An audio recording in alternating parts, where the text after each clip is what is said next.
नमस्ते बच्चों, आज हमारा फोर्थ क्लास के अंदर इंग्लिश ग्रामर का सब्जेक्ट है। तो आज हम इंग्लिश ग्रामर के ऊपर कुछ सामान्य जानकारी लेने की कोशिश करेंगे। ठीक है, बेसिक जानकारी। देखिए, ग्रामर को पढ़ने के लिए हमें कुछ उसकी बेसिकली जानकारी होना बहुत ज़रूरी है। ठीक है, ताकि ये फिर क्या है, ग्रामर के अंदर बड़े बड़े कॉन्सेप्ट को समझने में बहुत आसानी देते हैं। ठीक है, और समझने में भी बहुत आसान होते हैं। अब देखिए सेंटेंस के अंदर भी मतलब दो उसके भाग होते हैं, दो मुख्य भाग होते हैं। एक तो सब्जेक्ट होता है और दूसरा प्रेडिकेट होता है। ठीक है, सब्जेक्ट और प्रेडिकेट मिलकर ही पूरा सेंटेंस बनता है। ठीक है, देखिए यहाँ पे जैसे राम लिखा है, हैज़ डन हिज वर्क, है ना। यहाँ पे राम है, राम सब्जेक्ट है, और ये बाकी का जो भाग हो गया वो प्रेडिकेट है। जैसे has done his work, Ram ने अपना पूरा होमवर्क कर लिया है। ठीक है, डॉग्स बार्क, कुत्ता भौंकता है। डॉग सब्जेक्ट है, बार्क यानी भौंकना, क्रिया भी है और प्रेडिकेट भी है। We read our books, they subject है और प्ले वर्ब है, प्रेडिकेट। ये दूसरा भाग है सब्जेक्ट का। देखिए, कुछ वाक्यों में प्रेडिकेट की वर्ब के पीछे कथन के अन्य भाग भी होते हैं, जिन्हें अदर पार्ट ऑफ स्पीच कहते हैं। ये शब्द noun, pronoun, adjective, complement, infinitive, gerund और एडवर्ब हो सकते हैं। ठीक है, अब देखिए जैसे प्रेडिकेट के अंदर प्रेडिकेट का जो भाग होते हैं उसके अंदर अदर भाग जो होते हैं ना प्रेडिकेट के अंदर, वो और भी हमारे पार्ट हो सकते हैं। जैसे उसमें से नाउन है, प्रोनाउन है, एडजेक्टिव है, कॉम्प्लीमेंट है, इन्फिनेटिव, जिरांड भी और एडवर्ब भी हो सकते हैं। ठीक है ना। The house are for sale, देखिए पहला सेंटेंस देखिए। अब यहाँ पे क्या है, कॉम्प्लीमेंट है, for sale. I spoke well, well क्या है, एडवर्ब है, क्या है, एडवर्ब है। और आई एन्जॉय राइटिंग, राइटिंग क्या है, जिरांड हो गया। ठीक है, और आई लाइक टू राइट, ये इन्फिनेटिव हो गया, टू राइट।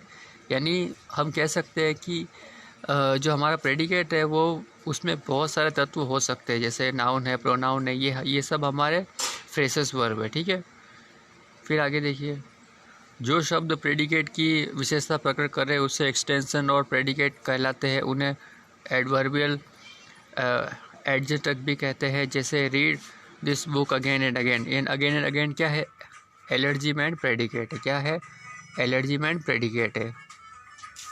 फिर आगे देखिए ऑब्जेक्ट। अब ऑब्जेक्ट क्या होता है, वाक्य में जिस पर कार्य किया हो जाए वही ऑब्जेक्ट होता है, अर्थात जिस उद्देश्य के लिए कार्य होता है वह ऑब्जेक्ट कहलाता है। जैसे सीता इज़ रीडिंग न्यूज़पेपर। अब देखिए, यानी असर किसके लिए काम हो रहा है, इसके लिए न्यूज़पेपर पर काम हो रहा है, तो इसका मतलब न्यूज़पेपर ऑब्जेक्ट है। Ram writes a letter. ठीक है, अब देखिए लेटर है तो यानी ये ऑब्जेक्ट हो गए, यानी इनके ऊपर असर पड़ रहा है। न्यूज़पेपर अच्छा था, फ्रेश था, लेकिन उसको पढ़ने से, उसको बार बार मोड़ने से उसके ऊपर कोई ना कोई परिवर्तन हो जाता है।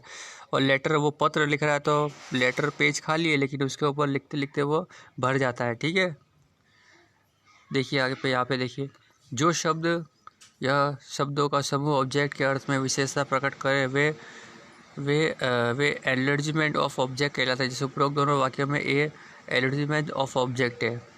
ठीक है, अब यहाँ पे आपको कुछ एक्सरसाइज है वो आपको नोटबुक में करनी है। ठीक है, separated subject and the predicate each of the following.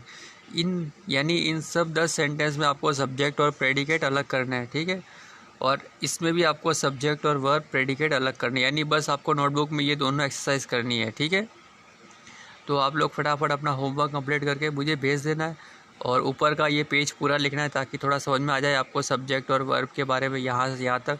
फिर उसके बाद में ये दोनों एक्सरसाइज भी करनी है। ठीक है, और ये वीडियो यूट्यूब पे भी है, वहाँ पे भी आपको लाइक, शेयर और सब्सक्राइब भी करना है। ठीक है बच्चों, तो जल्दी से अपना होमवर्क कंप्लीट करके मुझे भेज देना है।